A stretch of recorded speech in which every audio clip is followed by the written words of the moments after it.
আসসালামু আলাইকুম। আজকে প্রতিভা প্রকাশের কবিতার লাইভ আড্ডায় আমি আপনাদের সাথে আছি আমেনা খানম।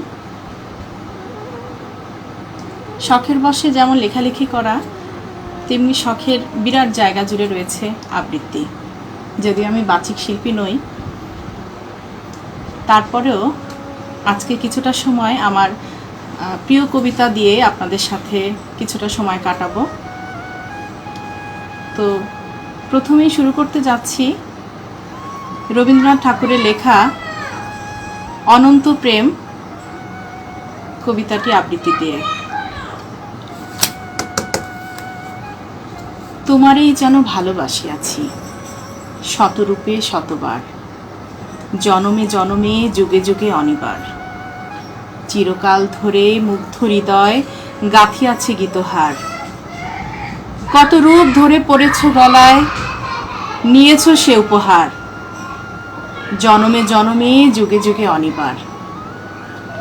যত শুনি সেই অতীত কাহিনী, প্রাচীন প্রেমের ব্যথা, অতি পুরাতন বিরহ মিলন কথা, অসীম অতীতে চাহিতে চাহিতে দেখা দেয় অবশেষে কালের তিমির রজনী ভেদিয়া তোমারই মূরতি এসে চিরস্মৃতিময়ী ধ্রুব তারকার বেশে। আমরা দুজনে ভাসিয়া এসেছি যুগল প্রেমের স্রোতে, অনাদিকালে হৃদয় উৎস হতে। আমরা দুজনে করিয়াছি খেলা কোটি প্রেমিকের মাঝে, বিরহ বিধুর নয়ন সলিলে মিলন মধুর লাজে। পুরাতন প্রেম নিত্য নতুন সাজে, আজি সেই চিরদিবসের প্রেম অবসান লোভিয়াছে রাশি রাশি হয়ে তোমার পায়ের কাছে। নিখিলের সুখ নিখিলের দুঃখ নিখিল প্রাণের প্রীতি, একটি প্রেমের মাঝারে মিশেছে সকল প্রেমের স্মৃতি, সকল কালের সকল কবির গীতি। যারা যারা আমার লাইভ দেখছেন সবাইকে অসংখ্য ধন্যবাদ, এবং যারা জয়েন হবেন তাদের জন্য আমার শুভকামনা রইল। সময় আসলে খুব কম, তাই যতটুকু সময় পাবো আমরা কবিতা আবৃত্তির সাথেই থাকব, এবং আমি চাইবো আপনারাও আমার পাশে থেকে আমাকে উৎসাহ দিবেন। এবার আমি আমার আরেকটি পছন্দের কবিতা আরণ্যক বসুর লেখা মনে থাকবে পাঠ করছি। পরের জন্মে বয়স যখন 16ই সঠিক, আমরা তখন প্রেমে পড়ব। মনে থাকবে বুকের মধ্যে মস্ত বড় ছাপ থাকবে, শীতল পাটি বিছিয়ে দেব। সন্ধে হলে বসবো দুজন, একটা দুটো খসবে তারা, হঠাৎ তোমার চোখের পাতায় তারার চোখের জল গড়াবে, কান্ত কবির গান গাইবে। তখন আমি চুপটি করে দু চোখ ভরে থাকবো চেয়ে। মনে থাকবে এই জন্মের দূরত্বটা পরের জন্মে চুকিয়ে দেব, এই জন্মের চুলের গন্ধ পরের জন্মে থাকে যেন, এই জন্মের মাতাল চাওয়া পরের জন্মে থাকে যেন। মনে থাকবে আমি হব উড়নচণ্ডী এবং খানিক উস্কো খুস্কো, এই জন্মের পারিপাট্য সবার আগে ঘুচিয়ে দেব। তুমি কাঁদলে গভীর সুখে এক নিমেষে সবটুকু জল শুষে নেব। মনে থাকবে পরের জন্মে কবি হব, তোমায় নিয়ে হাজারখানেক গান বাঁধব, তোমার অমন ওষ্ঠ নিয়ে নাকছাবিয়া নূপুর নিয়ে গান বানিয়ে মেলায় মেলায় বাউল হয়ে ঘুরে বেড়াবো। মনে থাকবে আর যা কিছু হই বা না হই, পরের জন্মে তিতাস হব, দোলমঞ্চের আবির হব, শিউলিতলা দুর্ব হব, শরৎকালের আকাশ দেখার অনন্ত নীল সকাল হব। এসব কিছু হই বা না হই, তোমার প্রথম পুরুষ হব। মনে থাকবে পরের জন্মে তুমিও হবে নীল পাহাড়ের পাগলা ঝোড়া, গায়ের পোশাক ছুঁড়ে ফেলে তৃপ্ত আমার অবগাহন, সারা শরীর ভরে তোমার হীরকচূর্ণ ভালোবাসা। তোমার জলধারা আমার অহংকারকে ছিনিয়ে নিল। আমার অনেক কথা ছিল, এ জন্মে তা যায় না বলা। বুকে অনেক শব্দ ছিল, সাজিয়ে গুছিয়ে তবুও ঠিক কাব্য করে বলা গেল না। এ জন্ম তো কেটেই গেল, অসম্ভবের অসঙ্গতে। পরের জন্মে মানুষ হব, তোমার ভালোবাসা পেলে মানুষ হবই, মিলিয়ে নিও। পরের জন্মে তোমায় নিয়ে বলতে ভীষণ লজ্জা করছে, ভীষণ ভীষণ লজ্জা করছে। পরের জন্মে তোমায় নিয়ে, মনে থাকবে। সবাইকে অসংখ্য ধন্যবাদ। অনেককেই দেখতে পাচ্ছি, কমেন্টসগুলো আসলে এখন পড়া যাচ্ছে না, তো আমি অবশ্যই পরে পড়ে নিব। আপনারা আমার পাশেই থাকুন, আমার সাথেই থাকুন, আমাকে উৎসাহ দিন। সবার প্রতি আমার অনেক অনেক ভালোবাসা রইল। আমি আমার তৃতীয় কবিতা পাঠে চলে যাচ্ছি। ফেরিওয়ালা, হেলাল হাফিজ।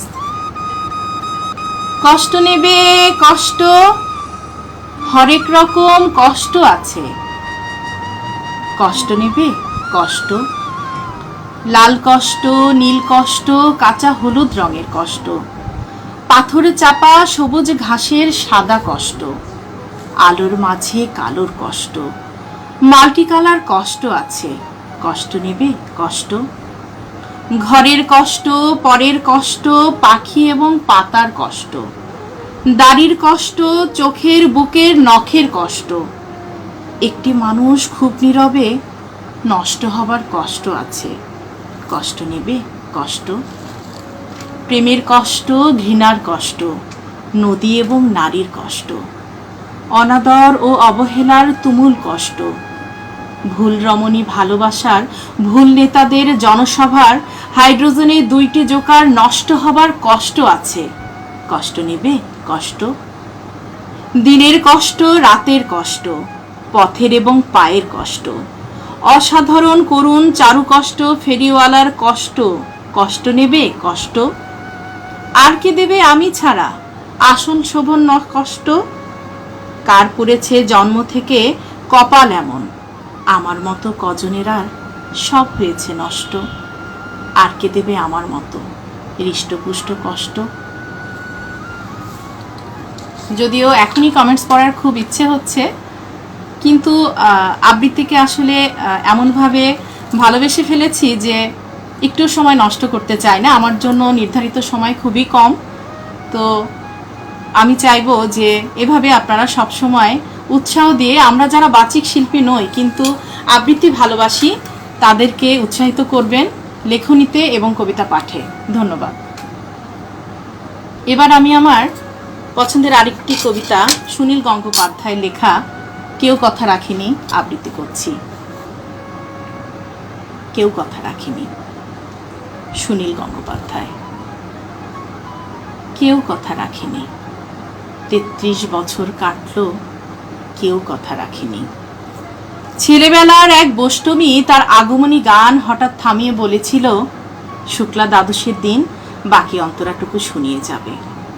তারপর কত চন্দ্রভূ অমাবস্যা চলে গেল, কিন্তু সেই বষ্টমী আর এলো না। 25 বছর প্রতীক্ষায় আছি। মামাবাড়ির মাঝি নাদের আলী বলেছিল, বড় হও দাদা ঠাকুর, তোমাকে আমি 3 প্রহরের বিল দেখাতে নিয়ে যাব। সেখানে পদ্ম ফুলের মাথায় সাপ আর ভ্রমর খেলা করে। নাদের আলী, আমি আর কত বড় হব? আমার মাথা এই ঘরের ছাদ ফুঁড়ে আকাশ স্পর্শ করলে তারপর তুমি আমায় 3 প্রহরের বিল দেখাবে? একটাও রয়্যাল গুলি কিনতে পারিনি। কখনো লাঠি লজেন্স দেখিয়ে দেখিয়ে চুষছে লস্কর বাড়ির ছেলেরা। ভিখারির মতন চৌধুরীদের গেটে দাঁড়িয়ে দেখেছি ভিতরে রাস উৎসব। অবিরল রঙের ধারার মধ্যে সুবর্ণ কঙ্কন পরা ফর্সা রমণীরা কত রকম আমোদে হেসেছে। আমার দিকে তারা ফিরেও চায়নি। বাবা আমার কাজ ছুঁয়ে বলেছিলেন, দেখিস একদিন আমরাও। বাবা এখন অন্ধ, আমাদের দেখা হয়নি কিছুই। সেই রয়্যালগুলি, সেই লাঠি লজেন্স, সেই রাস উৎসব আমায় কেউ ফিরিয়ে দেবে না। বুকের মধ্যে সুগন্ধি রুমাল রেখে বরুণা বলেছিল, যেদিন আমায় সত্যিকারের ভালোবাসবে সেদিন আমার বুকেও এরকম আতরের গন্ধ হবে। ভালোবাসার জন্য আমি হাতের মুঠোয় প্রাণ নিয়েছি। দুরন্ত ষাঁড়ের চোখে বেঁধেছি লাল কাপড়। বিশ্ব সংসার তন্ন তন্ন করে খুঁজে এনেছি 108টা নীল পদ্ম, তবুও কথা রাখেনি বরুণা। এখন তার বুকে শুধুই মাংসের গন্ধ। এখনো সে যে কোনো নারী, কেউ কথা রাখেনি। ৩৩ বছর কাটলো, কেউ কথা রাখে না। অনেক পছন্দের আসলে এত কবিতা আছে যে নিজের দুই একটি কবিতা যে পাঠ করতে হবে সেটি আমার মাথাতেই নেই। তো আমি যদিও নতুন এবং প্রতিভা প্রকাশ থেকে এবছর আমার প্রথম একক কাব্যগ্রন্থ দুঃখবিলাসী অভিমান প্রকাশিত হয়েছে। আমি আমার শ্রদ্ধেয় মঈন মুরসালিন ভাইকে অসংখ্য অসংখ্য ধন্যবাদ জানাই আমাদের জন্য নতুন, পুরাতন এবং মোট কথা যে এত সুন্দর একটা আয়োজন রেখেছেন। এই জন্য আমি আন্তরিকভাবে তার কাছে কৃতজ্ঞতা প্রকাশ করছি এবং আমাকে আজকে লাইভে আমন্ত্রণ জানানোর জন্য তার প্রতি আমি আন্তরিকভাবে কৃতজ্ঞ। তো এবার আমি আমার স্বরচিত একটি কবিতা পাঠ করতে যাচ্ছি।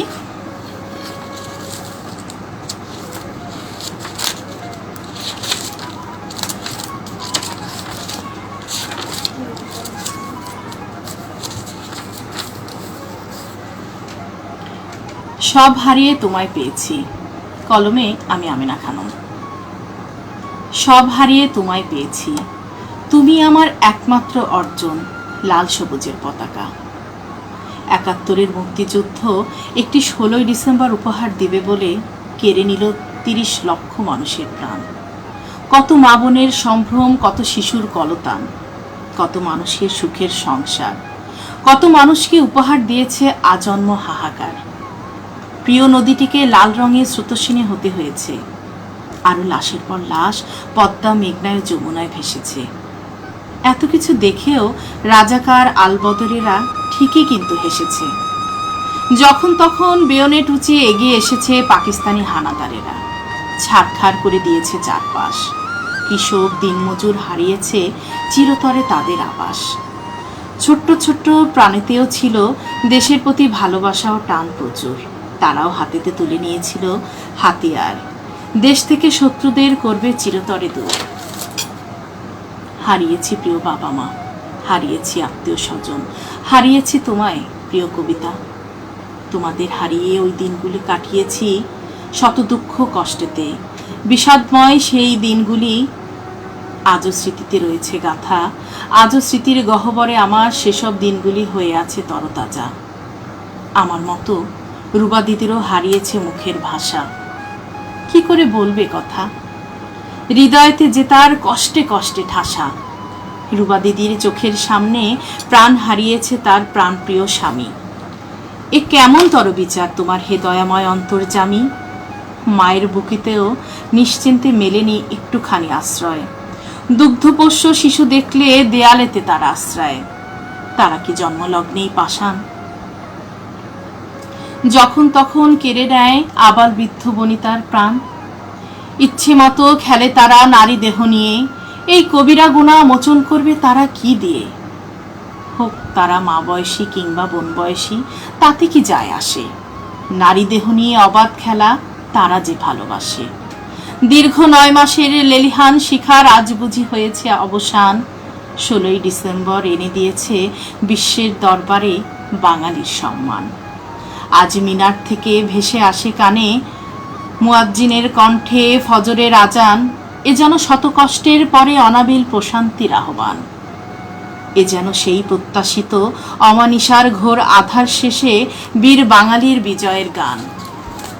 এ যেন ৩০ লক্ষ প্রাণের বিনিময়ে ছিনিয়ে আনা আমার বাংলা মায়ের সম্মান। ধন্যবাদ। আসলে ভেবে পাচ্ছি না কোনটা থেকে কোনটা পড়ব। এদিকে সময় খুবই সংক্ষেপ। আমি আমার পরবর্তী কবিতা আবৃত্তিতে চলে যাচ্ছি। পছন্দের আরেকটি কবিতার মধ্যে রয়েছে ফুয়াদ সনমের লেখা আমি নিম্ন মধ্যবিত্ত বলছি। আমি নিম্ন মধ্যবিত্ত বলছি ফুয়াদ সনমের রচিত এই কবিতাটি আবৃত্তি করতে যাচ্ছি।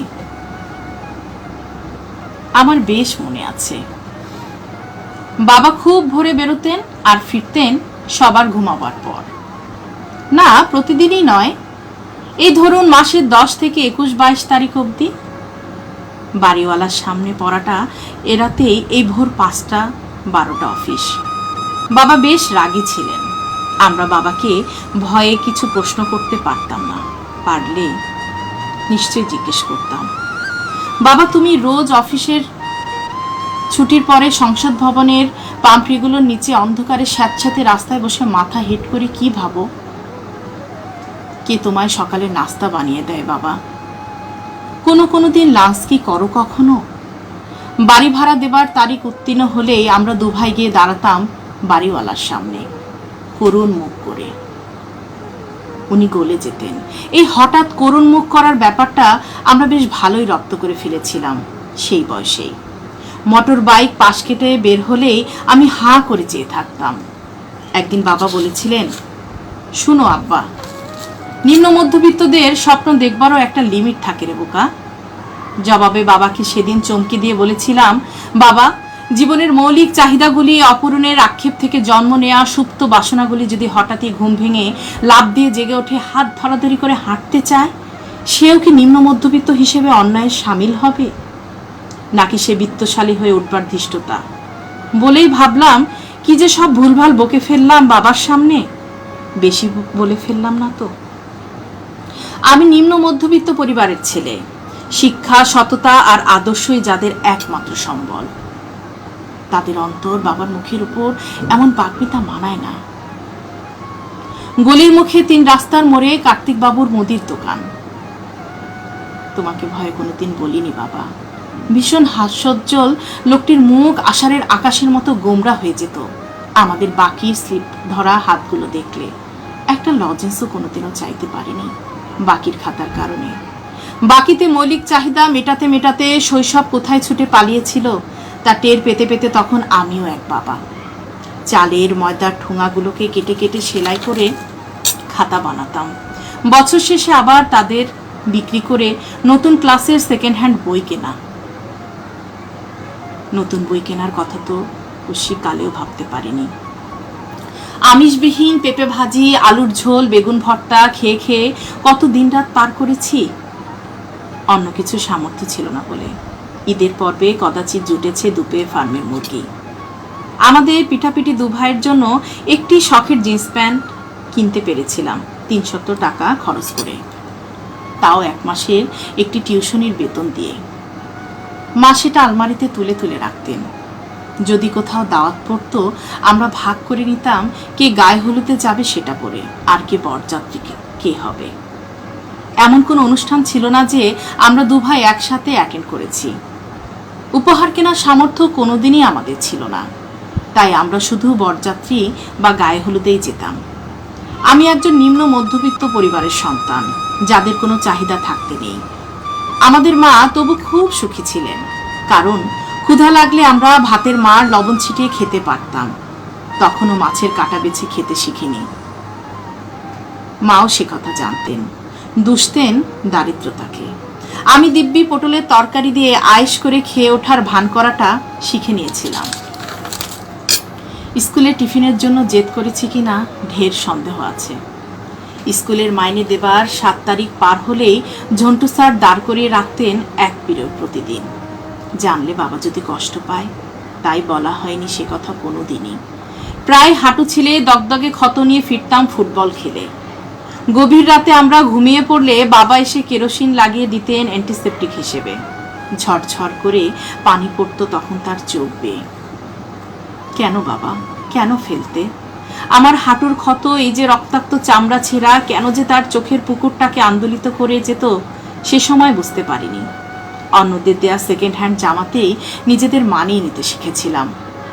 তবে আমাদের মাঝে ছিল পদ্মপুকুরের মতো ভীষণ লজ্জা। কলেজে, ক্যাম্পাসে বা আত্মীয় স্বজনের কাছে আমাদের অবস্থান ছিল সুদৃঢ় ও মর্যাদা সম্পন্ন। বাইরে থেকে দেখে বোঝার উপায় ছিল না আমাদের দৈন্যদশা, কারণ শিশুবেলা থেকেই আমাদের 2টো শিক্ষা দেয়া হয়। 1, আমরা নিম্ন মধ্যবিত্ত পরিবারের সন্তান, আর 2, আমরা সম্ভ্রান্ত পরিবারকে ধারণ করি।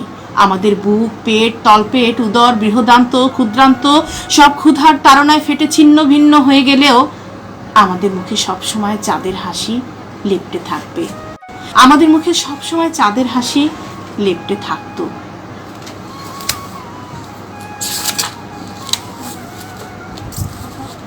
এবার আমি আমার স্বরচিত আরেকটি কবিতা পাঠ করতে যাচ্ছি।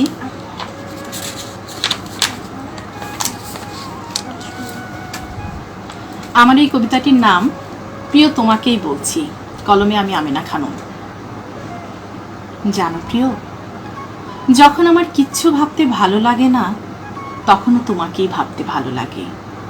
যখন আমার চারপাশে সুখের আলোরা পৌঁছতে পারে না, অন্ধকারে আলোকে না দেখার কষ্টে ছটফট করে আমার এই প্রাণখানি, সেই প্রাণেতে একটুখানি সুখের দোলা দেয় যে মুখখানি, সে তো আর কেউ নয়, আমারই শত ভালোবাসার চাদরে ঘেরা তোমারই নিষ্পাপ প্রিয় এই মুখখানি। আমি শুধু ভেবে যাই, তুমি তো সব সময় আমাকে আচ্ছন্ন করে আছো তোমার মায়াময় ভালোবাসার হাতছানিতে। আমিও ভালোবাসার ফুল হয়ে সেজে আছি তোমারই ওই ফুলদানিতে। আর জানো প্রিয়, তোমার একটুখানি ভালোবাসার চাহনিতে সহস্রে দিকপার ভালোবাসি বলি এই প্রাণ থেকে। যখন জরা এসে ধরা দেয় এই দেহেতে, তখনও পথ্যবিহীন তুমি থাকো আমার সুস্থতাতে। প্রিয়, সবসময় যেন আমি থাকি তোমার কামনাতে, কিবা সকাল কিবা রাতে। যদি বা ঝড় আসে কিংবা চাঁদ ওঠে ওই গগনেতে, তখনও ধরে রেখো আমারই হাত তোমারই ওই হাতের মুঠোতে। তুমি তো ভালোবাসার ফুলকলি ফুটিয়েছিলে কৈশোরের প্রথমেতে। দেখো প্রিয়, আজও আমি তোমারই হয়ে আছি, শত ব্যথা আর কষ্টের শ্রাবণ নিয়ে এই বুকেতে। তুমিও থেকো আমারই পাশে, তোমার হাজার দুঃখ গাথার দিনের সাথে সুখ মাখা ওই দিনগুলিতে। আমিও হাতে হাত ধরে হাঁটতে চাই শক্তিবিহীন সেই দিনগুলিতে, যেখানে বার্ধক্য এসে ধরা দেবে তোমার আমার শরীরেতে, তবুও ভালোবাসা হয়ে ভরে রবে প্রেমের এই চাদরেতে। আসলে কেমন আবৃত্তি করছি কিছুই বুঝতে পারছি না, কেননা কমেন্টসগুলো ভাবছি আমি পরেই পড়ব। তার চাইতে যতটুকু সময় পাই আমি আপনাদেরকে কবিতা পাঠ করে শোনাতে চাচ্ছি। ধন্যবাদ।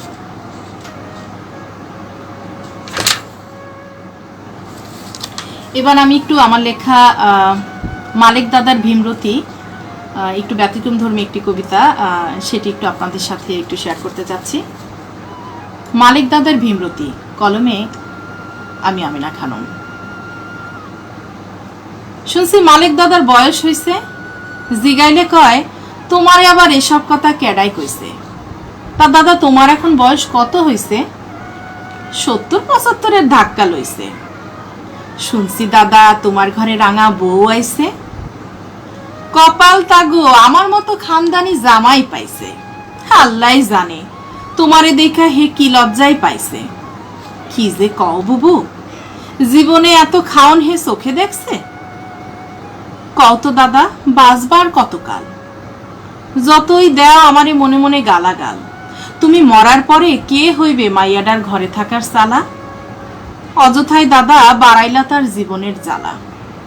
শুনছি পছন্দ কইরা করছো এ বিয়া, আরো শুনছি তারে আনছো গহনাগাঠি দিয়া। বুবু পুরুষের আবার কি এর বয়স, সাথে থাকে যদি খ্যাতি আর যশ। তাই কও দাদা অযথাই ছিটাইলা গায়ে কাদা, কি এমন ক্ষতি হইতো যদি মনটা রাখতা সাদা? এই বয়সে বিয়া আমার মনে লাগে ধাঁধা, কেউ তোমারে দেয় নাই কোনো রকম বাধা। বুবু কি যে কও, আমরাই তো এ সমাজের নাম জাদা, কে দেবে আমাগো আবার এসব কামে বাধা?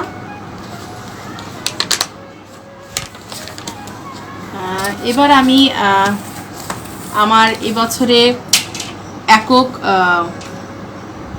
কাব্যগ্রন্থ দুঃখবিলাসী অভিমান থেকে আপনাদেরকে কিছু আবৃত্তি করে শোনাতে চাচ্ছি।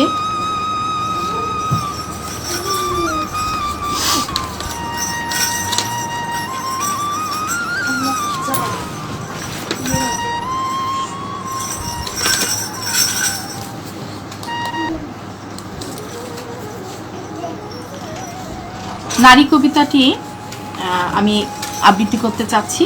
এটি আমার এবছরের একক কাব্যগ্রন্থ দুঃখবিলাসী অভিমানের একটি কবিতা। আমি নারী, কিন্তু কোনটা আমার আসল বাড়ি? বিয়ের পরে বাবার বাড়ি, সেও তো পর করে এসেছি সব ছাড়ি। ছোটবেলার ইতি টেনে সব আদরের দিয়েছি আজি দাঁড়ি। আমি নারী, আমি সব পারি, না পারলেও কি করে হৃদয় নিব তোমাদের কারি। আমি নারী, আমার পরনে যখন লাল বেনারসি শাড়ি, তখন আমার হৃদয়ে ভালোবাসার ছড়াছড়ি। আমি নারী, আমার পরনে যখন নীল শাড়ি, বেদনার কষ্টে হৃদয়টা নিঃশ্বাস নেয় আমার ভারী। আমি নারী, আমার পরনে যখন সাদা শাড়ি, আজ সমাজের সব চোখ করুণার দৃষ্টি দেয়, মুখ থেকে আহা শব্দ ছাড়ি।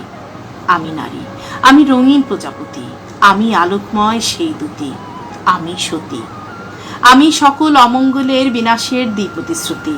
আমি নারী, আমি তোমার সুজন, আমার কারণে ঘেঁষতে অপারক পূজন, আমার কারণেই চিহ্নিত আজ দুর্জন, আমার কারণেই ভালো থাকো তোমরা প্রিয়জন। আমি নারী, সুখে আমি উল্লাসিনী, কষ্টে আমি স্রোতস্বিনী, সৃষ্টিতে আমি সুখ আগমনী, ধ্বংসে আমি তেজস্বিনী। আমি নারী, কৈশোরে আমি চঞ্চলা, যৌবনে আমি উদ্দীপ্ত, বার্ধক্যে আমি যে বড্ড আহত। আমি নারী, কখনো আমায় দেখো সবে হাসতে, কখনো আমায় কষ্ট নীরব, কখনো আমায় নিয়ে করো উপহাস, তবে আমি কি তোমাদের কৃতদাস? আমি নারী, যত বলবো ততই বাড়বে আমার নালিশ, কত শত কষ্টে প্রতিটা নারী ভেজায় মাথার বালিশ, তারপরও তোমরা বসা আমাদেরই বিচার সালিশ, দিন শেষে পাই শুধু একটা শব্দের উপহার, ইস। আমি নারী, মাতৃরূপে জন্ম আমার, শ্রদ্ধার যে বড় আমি, কটু কথার ব্যবহারে জীবনটা একসময় যায় যে থামি, তবু আমি শ্রেষ্ঠা, আমি দামি, আমি মা, এই পরিচয়টি আমার পরিচিতি দেয় এক নামে। আমাকে আসলে এখন একটু দেখতে হচ্ছে যে আসলে আমার সময় কতটুকু আছে হাতে, কতটুকু আসলে আমি একদম শেষের পথে। তো আর ছোট্ট একটি কবিতা বলে আপনাদের কাছ থেকে আমি আজকের মতন এখানেই বিদায় নিচ্ছি। সবাই ভালো থাকবেন, সুস্থ থাকবেন। আমার এই শেষ কবিতাটিও আমাদের এবার দুঃখবিলাসী অভিমান কাব্যগ্রন্থের একটি কবিতা, ঝরা ফুল। আমারে কখনো বুঝবারই দাও নাই, ফুল বাগানে ফুল হইয়া ফুটলেও অনেক নামজাদা ফুলের লগে আমারও পরিণতি হইতে পারে ওই ঝরা ফুলের লগে মাখামাখিতে। যখন আমি বৃক্ষের কলি হইয়া ফোটার অপেক্ষায় রই, কত শত যতন পাই, কিন্তু ফোটার পরে শুধু ঝরার ভয় পাই।